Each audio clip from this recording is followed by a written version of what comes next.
to the RunRX podcast, where we talk about all things running. As many runners know, it's 90% mental. So join Coach Valerie and Coach Caroline as we go through the mental side of running. Welcome back to the RunRX podcast. I'm your host, Coach Caroline, and I'm here with Coach Valerie. Coach Valerie, we've been talking a lot lately about like numbers and ego and how people like seem to want some sort of like, I need to be in zone 2. And for me, that's this number. And if I don't reach it, it means something about me personally. And you were just recently talking about some stuff with your the people you coach at the gym and some running things. Can you go into depth about what some of those numbers mean and what do they mean if I can't hit it? Sure. Well, it just seems to be, it's funny because I'm like, I am 30, almost 35 years into coaching. So like my whole life has been spent watching people exercise. That is what I do. Yeah. And people always want to know if it's in the weight room, how many sets, how many reps, how much weight, right, do I need to do? If it's running, how many miles, how fast should I run these miles? And it's always been like this number thing, right? And then we got into heart rate. Now, all of a sudden, I don't need to just know how many miles I'm running. I need to know what my heart rate's supposed to be. So then like this zone stuff started getting popular. And this is, by the way, guys, just so you know, like this has cycled for so long. We've done heart rate zones before. They used to call them the fat burning zones. So then everybody was so nervous, like nobody wanted to be out of the fat burning zone, right? Am I in my fat burning zone? Yeah. And then once you could start to see your data, because see, when I very first started 35 years ago, there wasn't these gadgets. You didn't have watches and you didn't have all that. So you just basically, went by what's called perceived exertion. How do I feel? How do you feel? Mm-hmm. And as we I feel like, by the way, working in a lab in a college as a kinesiology major, and it's still true today, most people actually work better with having to gauge their own perception of exertion than having it given to them or reading it on a screen. And Wow. So I want to back up on that. So when you say gauging my own perception, so if I'm looking at you and you're my coach and you're asking me to do something, and I'm like, this is really hard, I'm gonna die. As my coach, because I've coached with you, I can tell you guys sometimes she's like, then chill, back it off a bit. But sometimes, as a good coach, you've said keep it for 30 more seconds. You can do this, right? Because my perceived exertion is I'm going to die, but you can tell by what I look like and maybe how I'm breathing, and because you coached me that I'm not going to die, right? Is that what you're talking about? Correct. And it's called, and it's just, and it will, and obviously your perceived exertion will change with your fitness, right? Things that used to be hard aren't so hard anymore, maybe. And this is important because, what we're trying to get to talking about is like, for right now, we'll go into the zone. So people will say, and this has been very common in running, go for an easy run. Right. Stay in zone 2. And the person is like sputtering at the start of the run. Like for them, they're like, I don't get it. Like I saw someone post this the other day. They asked me, I just feel like everyone else is like, oh, I just ran easy and it's not a problem for me. And she's like, I'm struggling. My breathing is hard. There's different levels of exertion for people. Right. So the challenge then becomes, for us anyway, like for RunRX, since we're teaching you a skill, like we teach you how to do the movement of running. So then it changes everything about running, because instead of giving you these arbitrary goals like run easy, run in zone 2, run at this heart rate, it's all so confusing, I think, and then what happens is people will say, oh my gosh, I couldn't stay there. So we get into, and for us with the RunRX, we talk about cadence a lot. So we're like, instead of worrying about how fast you're running, we're going to help you work on like the speed of your run itself, of the action of your run, which is pulling. So then we're like, the goal is 180. Well, most people, when they first start, when they first come into RunRX, myself included, they're somewhere around 160. So then Hmm. imagine if I said to you, okay, I want you to run at 180 cadence, knowing that your cadence was 160. But I didn't give you any tools on how to get there. I just said, you really should just go run at 180.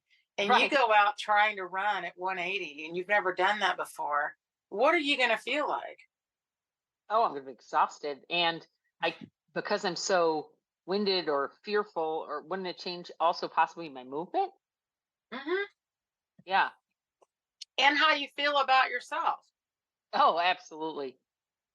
Oh my gosh, Valerie, I couldn't hold 180. I guess I can't do this. I guess I'm not good at running. I guess I'm Yeah, just, yeah. what's wrong with me? Right, right. So, kind of, so it's so challenging, but we really, really say to people, and this is important, guys, because 180 is a goal to get to, right? I mean, everybody wants to be able to just go out, walk out the door, and do an easy run. But what is an easy run? Like, first, we have to get to, like, what do these numbers even mean? What is Hmm. zone two? What does that mean? Before, because if someone just told me to go do that, it really makes no sense to me. Right. And we used to say, by the way, conversational pace. This is the words we used to use for runners. Is I Right. want you to stay at a conversational pace. And being in running groups, and I know Caroline, you've been there. There's a lot of people that boy they can talk and run, and you're like, wow, that is Yeah. that is an impressive skill. Well, there's a reality that if you are actually talking and running, you're not running.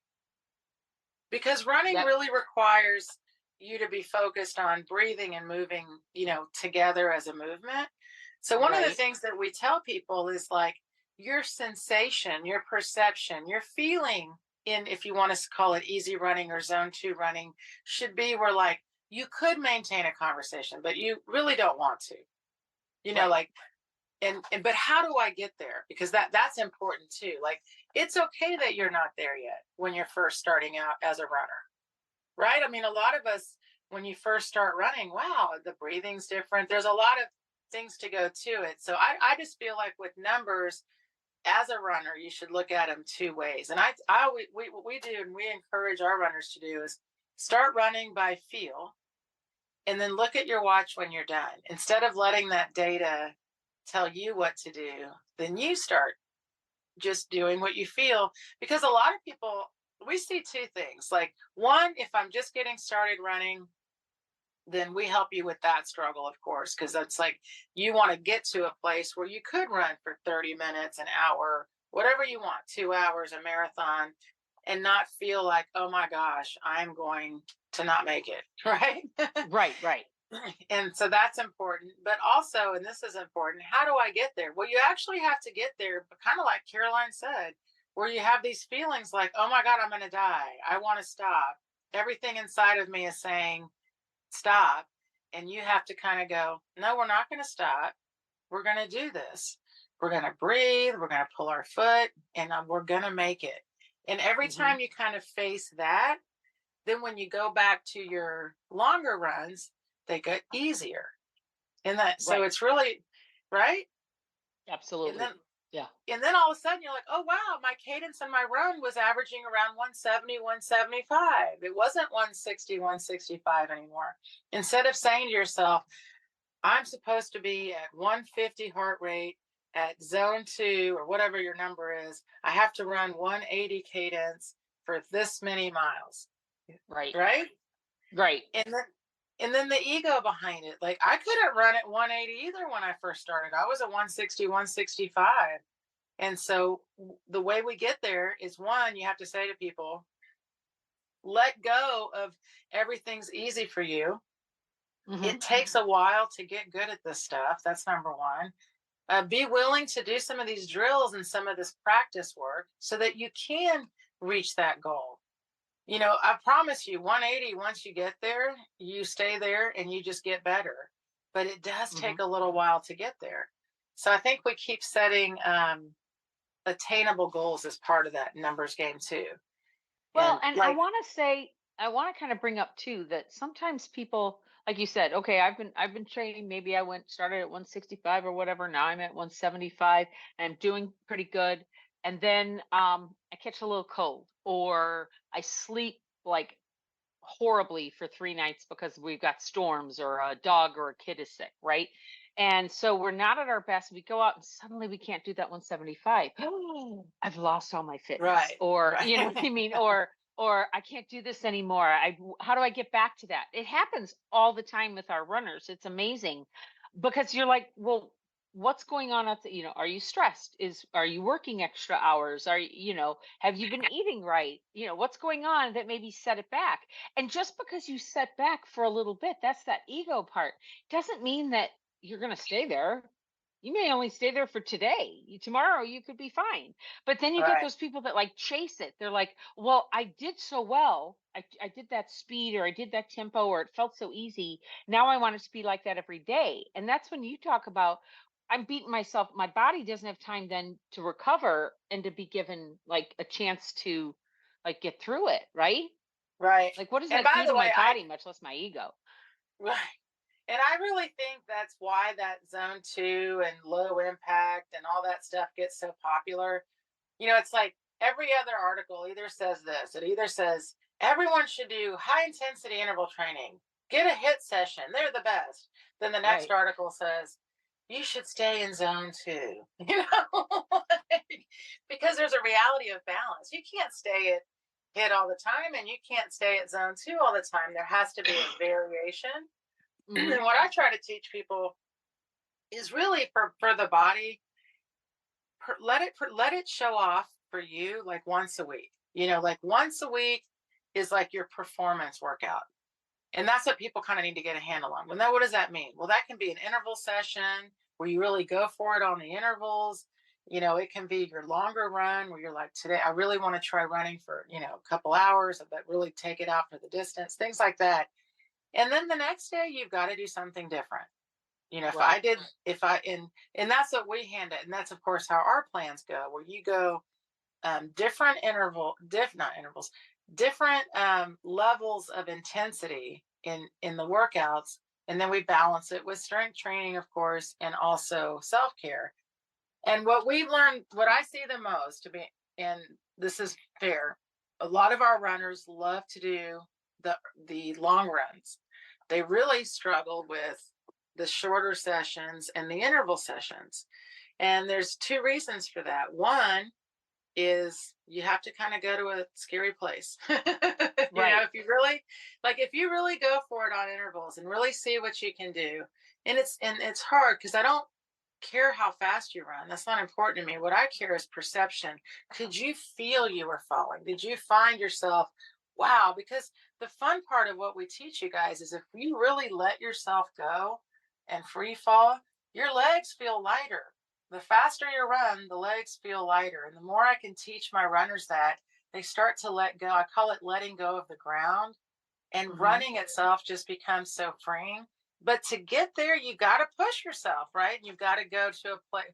They call it what do they call it? The pain cave, the dark place. And a lot of runners don't go there as endurance athletes.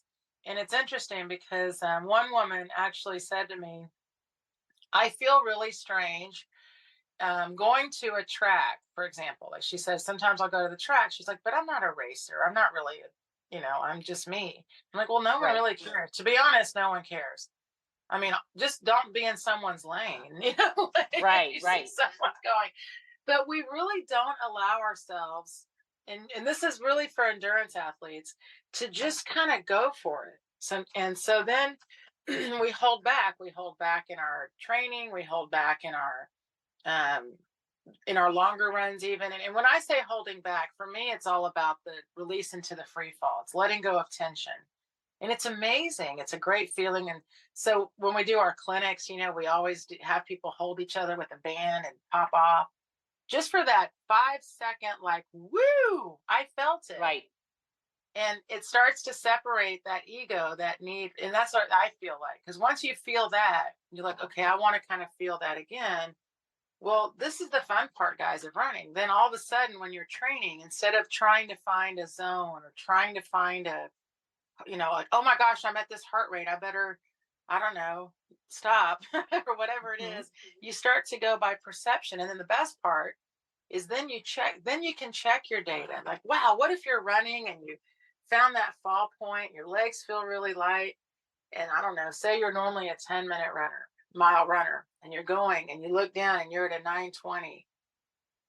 Like that can be an exhilarating feeling, or for some people it scares them a little.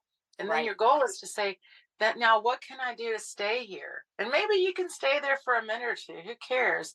But if you never let yourself find it, how do you even know you have it? You may be at some zone where you're like, well, I'm here at this zone, and you're like, but your body's like, well, actually I could actually be a little bit more and still be in whatever zone you want.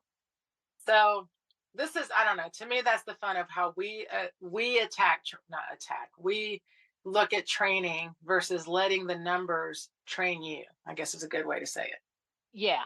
Yeah, absolutely. So that being said, what when working with you, and this is kind of the last thing before we wrap it up, because we do have our membership that comes in and lets people work with you. um how do you, if I'm coming in and I'm doing my kind of starting with my check-ins, maybe I send you my gait analysis, and I'm trying to speak with you, right? I'm trying to get you as my coach. How does that work? How are you able to tell me, okay, keep at this level, do this, do that? Can you explain to our, because obviously I know how it works, but I want, I want our listeners to understand, if they're coming in, if they've been thinking about this, they've been on the fence, they've been going, God, do I sign up? Do I not sign up? I really want to coach her, but I don't want to get on the Zooms, or I don't want to be part of Facebook. How does that one-on-one action really happen? Because we've talked about this before. When I upload those check-ins and those videos and things like that, how do you coach me without being with me? Right. Well, that's the key. So people will either send me questions right through the email, or Hmm. what I prefer is actually watching you move. And then what I do is I voice back. So I send you back the video you sent me with an analysis. And in that analysis, I'm showing you, movement patterns, how we can make your movement patterns more efficient, how it's affecting your run, of course. And here's the thing. Like, let's say, because there's two types of people that come into RunRX. One is injured. That's the number one, obviously, because we really do help you get back to running. And then the other person is the person either that has already been through that, like they're like, all right, now my injury's done, I want to start training for an event, right? This is someone that's not injured. Now I'm ready to train for an event. And this is important because the relationship builds by your check-ins. So you have to be willing to let me see you. And I'm always like, if you really should try to do a Zoom, because then it's actual interaction where you can actually talk back to me and I can, that live interaction.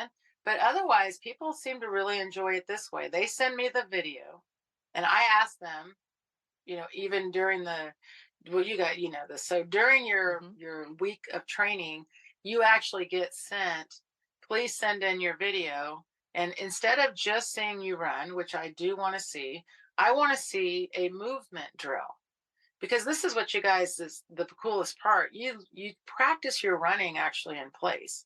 A big part of running is what happens in that split second. And it's a tenth of a second that you're on the ground. You only get injured on the ground. So we work on, let's be the best we can be in this position here so that we don't get injured. So the Right. fun part is, you letting me see you allows me not just to see your run, but to see all of your movement. We work on so I coach back to you.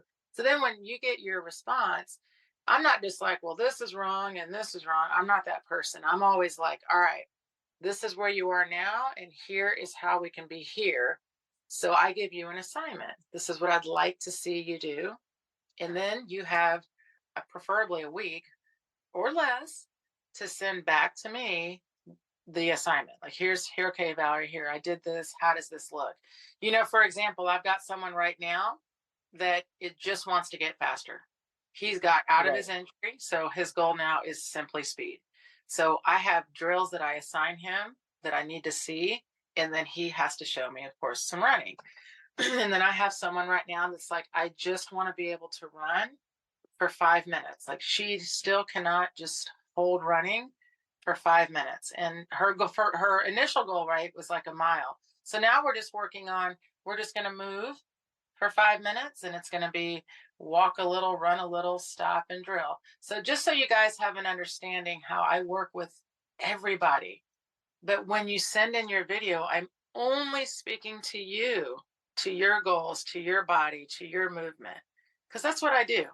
And then you just have to be open with me. Like a lot of people will actually talk to me in their video, which is fine. So while they're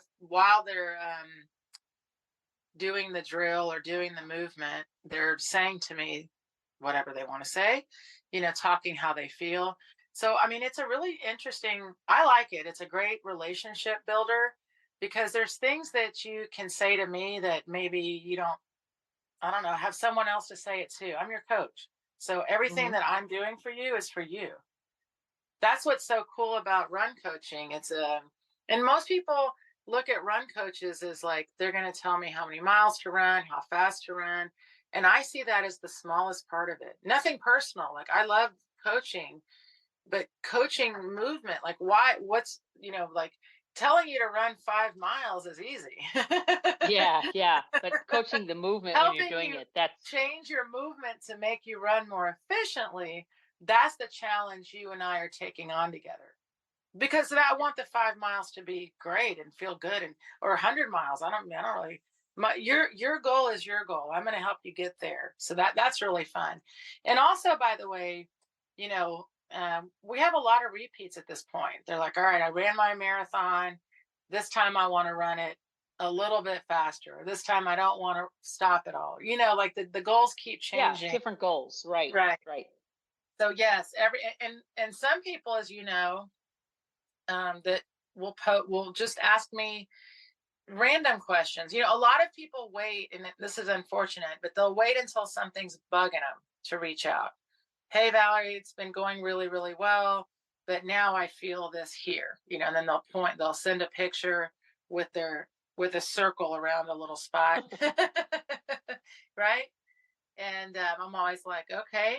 And I will give you always some kind of self-care, but my response is going to be, I need to see your movement. Let's see what happened in your movement that caused that pain. So Absolutely. That's the other thing. Like we are wherever you are. Like if you are injured, I'm going to work through your injury. If you're like, I'm not injured, I just want to run this race and I want to do it this way, well, I'm there for you as well. So that's the fun part. So when you send in your check-ins, it is all about you.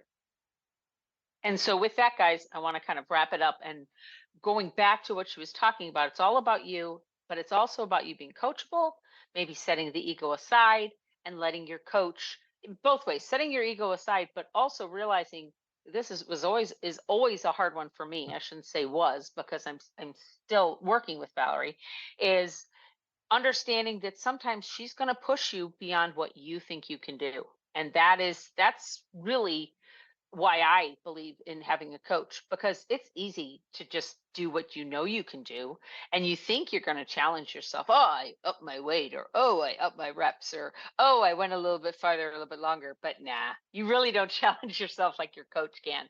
Your coach sees your potential. So I really hope you enjoyed this podcast, and if you like it, share it with a friend. And we will be talking more about the mental side of running and movement in the next podcast. Thanks, guys. Thank you for joining us on the RunRX podcast. If you'd like to know more, join us at www.runrx.fit. And if you have additional questions that you'd like answered on the podcast, email us at support@runrx.fit.